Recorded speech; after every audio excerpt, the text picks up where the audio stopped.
Assalamualaikum warahmatullahi wabarakatuh. Perkenalkan, kami dari kelompok 4 akan menjelaskan analisis keuangan Finfast, yaitu perusahaan manufaktur dari Vietnam, di fase introduction dan juga growth.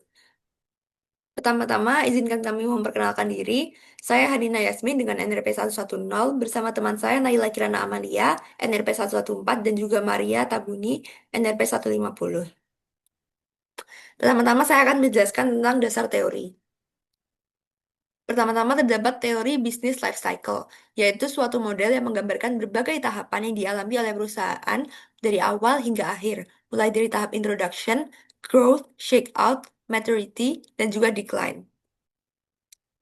Pada bisnis life cycle ini, pertama-tama di tahap introduction, biaya perusahaan tinggi dan pemasukannya masih rendah. Lalu, perusahaan lebih fokus pada pemasaran dan brand awareness, dan cash flow dan profitnya juga masih negatif. Lalu pada tahap kedua terdapat tahap growth atau pertumbuhan. Pada tahap ini penjualan mulai tumbuh pesat. Lalu perusahaan juga mulai mendapatkan untung yang melewati BEP. Lalu cash flow-nya positif dan profit mulai terlihat.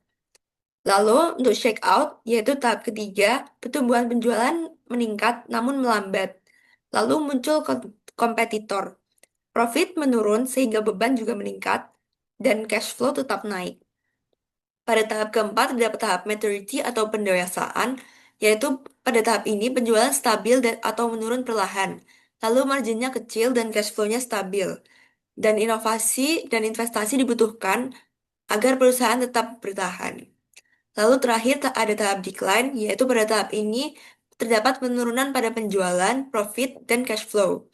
Selain itu, perusahaan juga gagal beradaptasi dan akhirnya keluar dari pasar.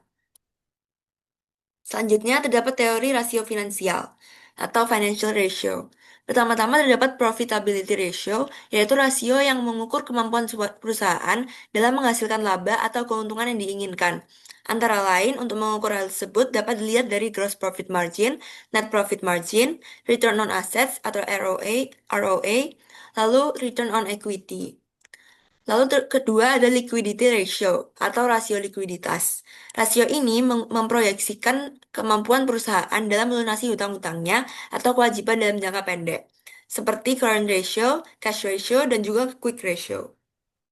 Selanjutnya terdapat activity ratio atau rasio aktivitas, yaitu rasio yang mengukur efektivitas atau efisiensi perusahaan dalam memanfaatkan semua sumber daya atau aktiva yang dimiliki, seperti average collection period, total assets turnover, dan juga inventory. Lalu selanjutnya terdapat leverage atau rasio solvabilitas, yaitu rasio yang digunakan untuk mengukur seberapa banyak aktiva perusahaan dibiayai dengan hutang. Antara lain untuk mengukurnya dapat menggunakan long-term debt to equity ratio, TIER, TD equity, TD capital assets, dan TAD coverage. Lalu ada investment ratio atau rasio investasi, yaitu rasio yang mengukur tingkat pengembalian modal yang dapat dilihat oleh investor dalam menilai keefektifan dana yang mereka tanam, antara lain earning power of total investments dan juga ROI. Selanjutnya, terdapat regulation dan mechanism. Regulation yang diterapkan oleh Finfast ada regulasi domestik dan juga internasional. Untuk domestik sendiri, terdapat beberapa regulasi, salah duanya adalah pajak dan insentif fiskal. Dan juga peraturan lingkungan seperti peraturan rumah kaca dan pengelolaan limbah. Lalu untuk regulasi internasional, terdapat regulasi yang perlu dipatuhi saat ekspansi, seperti standar keamanan dan emisi kendaraan, lalu peraturan perdagangan dan bea masuk. Lalu untuk mekanismenya, terdapat mekanisme pengelolaan keuangan Finfast, antara lain seperti perencanaan jangka menengah dan jangka panjang yang mencakup proyeksi arus kas masuk dan keluar secara periodik, pengendalian anggaran yang kuat, dan juga pemanfaatan sistem ERP. Selanjutnya akan dijelaskan oleh teman saya Maria. Selanjutnya ada analisis dan diskusi. Next, next. Yang pertama company profile. Jadi jadi perusahaan Finfast ini adalah produsen listrik asal Vietnam yang berdiri pada 2017. Dalam 21 bulan sejak peluncurannya, Finfast berhasil menjadi pemimpin besar pasar mobil di Vietnam. Tujuannya adalah mengab- menggabungkan desain menarik dan teknologi canggih dan manufaktur berkualitas tinggi untuk menjadi produsen otomatis Vietnam pertama yang go internasional. Kini, Fitban Fitvan telah hadir di berbagai negara seperti Kanada, Indonesia, India, Thailand, Filipina, dan beberapa negara lain. Next. Selanjutnya ada business life change classification. Yang pertama adalah in introduce. Ini dimulai dari awal berdirinya Fitven 2017 sampai 2021. Fitven didirikan dari awal mulanya membangun fasilitas produksi pada 2018. Periode 2018 sampai 2021 merupakan fase introduce dari Fitven dengan fokus pada pembangunan pabrik, pengembangan produk, dan pengenalan merek di pasar. Penjualan Penjualannya baru dimulai di akhir 2019 sehingga pendapatan masih minim, sementara pengeluarannya tuh besar. Pada 2021, kerugian bersih dari Fast sebesar sekitar 1,3 miliar US dollar.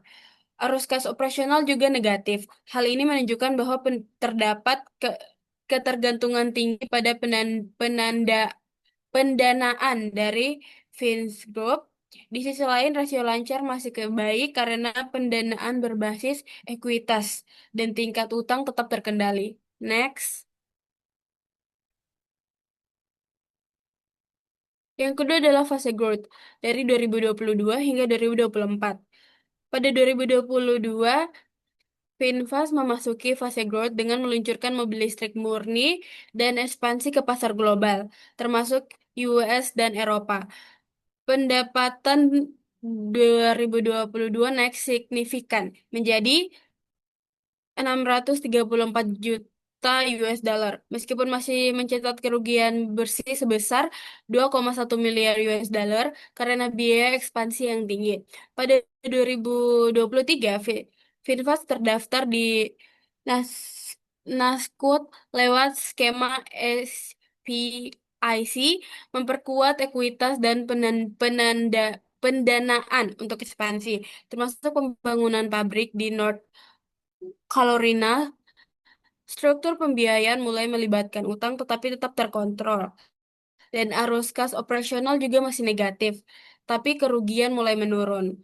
Pada 2024, kerugian bersih menurun dan volume pengiriman kendaraan meningkat, menunjukkan potensi mendekati break-even. Periode 2022 hingga 2024 menunjukkan transisi pertumbuhan dengan perbaikan keuangan yang sangat membantu oleh ekspansi global dan efisien. Next.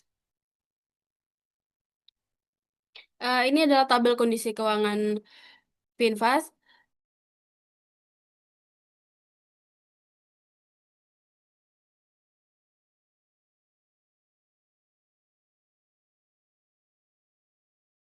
Ini next saja langsung. Next.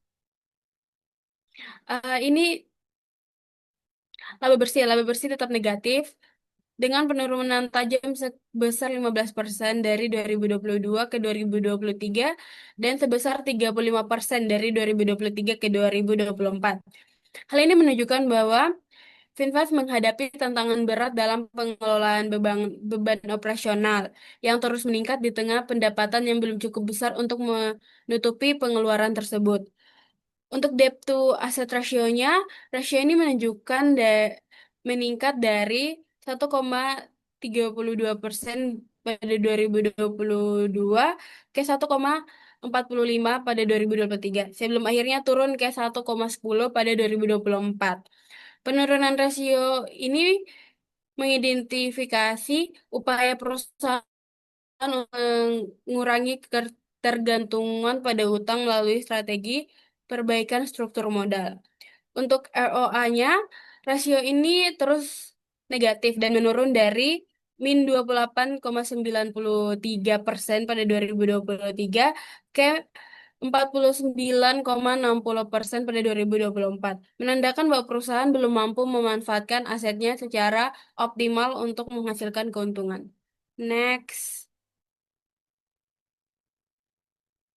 Untuk net profit marginnya, meskipun ada peningkatan dari min 333,08% pada 2022 ke min 175,80% pada 2024, margin laba bersih tetap negatif. Ini menunjukkan perlunya peningkatan efisiensi biaya dan strategi untuk memperbaiki profitabilitas. Tantangan keseluruhan dari yang dihadapi oleh Finfast ini, yang pertama itu manajemen beban operasional. Biaya tinggi untuk mendukung ekspansi global terus menjadi tantangan utamanya yang dihadapi perusahaan. Selanjutnya ada efisiensi operasional. Ini dikarenakan diperlukan langkah strategis untuk menekan biaya tetap dan variabel guna meningkatkan margin keuntungan perusahaan. Yang terakhir adalah pengelolaan utang. Ketergantungan tinggi perusahaan pada utang perlu diimbangi dengan diversifikasi pendanaan untuk mengurangi resiko finansial. Next, yang selanjutnya adalah company financing. Jadi yang pertama itu adalah analisis kebutuhan operasional. Arus kas operasional perusahaan masih negatif, tetapi mulai membaik. Yang awalnya turun dari 50 T pada 2023 menjadi 30,5 T pada 2024. Perbaikan ini dipengaruhi oleh perubahan signifikan dalam utang dagang dan menyisihan biaya operasional. Yang selanjutnya adalah analisis investasi. Pendapatan pendapatan tumbuh pesat dari 14,97 T pada 2022 menjadi 44,02 T pada 2024. Namun, probabilitas tetap negatif. Fitfund mencatat rugi besar sebesar 77,35 T pada 2024. Ekuitas tetap negatif karena liabilitas melebihi aset, menunjukkan resiko finansial yang tinggi. Selanjutnya adalah analisis likuiditas. Liabilitas Finfund terus melebihi aset sejak 2022 dengan rasio yang menunjukkan risiko likuiditas tinggi. Tanpa dukungan investor atau induk usaha, kemampuan memenuhi kewajiban jangka pendeknya diragukan. Next. Yang selanjutnya adalah analisis solvabilitas. Rasio utang terhadap aset mencapai 1,10 pada 2024. Struktur modal sangat bergantung pada utang, sementara ekuitas negatif menunjukkan masalah solvabilitas serius dalam jangka panjang. Selanjutnya adalah analisis probabilitas. NPM dan eh, ROA tetap negatif pada 2023 menuju 2024, menunjukkan kerugian besar dan belum efisiensinya operasional perusahaan. Meski ROE-nya naik signifikan, hal ini dipengaruhi oleh likuiditas negatif dan tidak mencerminkan keuntungan real. Aset turnover meningkat menandakan perbaikan dalam efisiensi penggunaan aset. Yang terakhir adalah analisis pasar. Finfast berada di industri kendaraan listrik yang berkembang pesat. Meski punya peluang besar secara global, perusahaan masih menghadapi tantangan besar dari sisi keuangan, efisiensi, dan daya saing. Saat ini, Finfast tergolong investasi berisiko tinggi dengan potensi jangka panjang. Next. Mechanism and challenge. Next, mekanisme manajemen keuangan. Yang pertama itu ada pengelolaan likuiditas. Finfast mencatat pertumbuhan pendapatan yang signifikan namun tetap menghadapi tekanan likuiditas akibat tingginya liabilitas. Yang kedua itu ada manajemen solvabilitas, di mana perusahaan masih berada dalam kondisi ekuitas negatif meskipun trennya membaik. Yang ketiga itu ada pengelolaan solvabilitas, di mana laba bersih terus mengalami defisit dengan ROA tetap negatif dan ROE meningkat tajam, yang mencerminkan volatilitas kinerja di tengah skala ekspansi yang luas. Yang keempat itu ada efisiensi aktivitas. Net profit margin masih berada pada level negatif meskipun membaik. Yang kelima itu ada pengelolaan struktur modal, di mana Finfast mengambil langkah strategis untuk menata kembali struktur modal melalui pengurangan ketergantungan pada utang jangka panjang, tercermin dari penurunan rasio debt to asset.